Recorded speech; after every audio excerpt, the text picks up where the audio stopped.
5 घंटे 2-3 नाही 30 एक असेल. 1 एकर पेक्षा त्या आसपास आहे. 40 एकर. हे अर्धा एकर आहे. अर्धा एकर ना. 20 गुंठे म्हणजे अर्धा एकर. 33चा 1 गुंठा असतो. 40 गुंठे म्हणजे 1 एकर. सर्वात आधी ही जी काही जमीन आहे आपण नांगरणी केली आहे, ते नांगरणी केल्यानंतर 3.5 फुटाचे बेड तयार करतो. हे बेड आता लेवलच झाले एक प्रकारे बघायला गेलं तर, पण व्यवस्थित बघितलं बारकाईने तर 3.5 फुटाचे बेड तयार करतो लाईन मध्ये. याच्यावरती एक लोखंडी साचा तयार केलाय, चौकोनी साचा असतो. 25 बाय 25 सेंटीमीटरच्या अंतरावरती धारदार शस्त्र लावले असतात. एट अ टाइम 25 होलं होतं. एक जण या साईडनी प्रेस करतो, एक जण त्या साईडनी प्रेस करतो. घरची 2 जण माणसं अशी टोकनी करत पुढे बेडवरती जातात. 1-2 इंचाची होलं होतात. बाकीची माणसं जे असतात बाउलमध्ये बियाणं घ्यायचे, प्रत्येक बिलामध्ये 4 ते 5 बियाणं टाकायचे, बंद करायचे, पुढे जायचे. एकदा लागवड केली की पुन्हा काढायची गरज नाही किंवा लावायची गरज नसते या प्रोसेसमध्ये.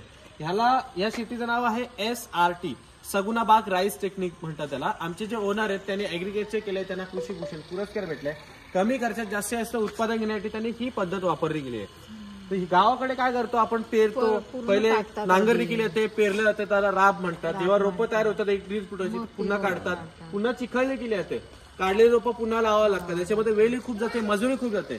तर कमी खर्चात जास्त उत्पादन घेण्यासाठी ही पद्धत वापरली जाते. टोकनी करत जायचंय, बियाणं टाकायचंय, जेवढं त्याला स्पेस पाहिजे तेवढं आपण ऑलरेडी पहिले स्पेस दिलेलं आहे. एकदा लागवड केली की पुन्हा काढायची गरज नाही किंवा लावायची गरज नाही.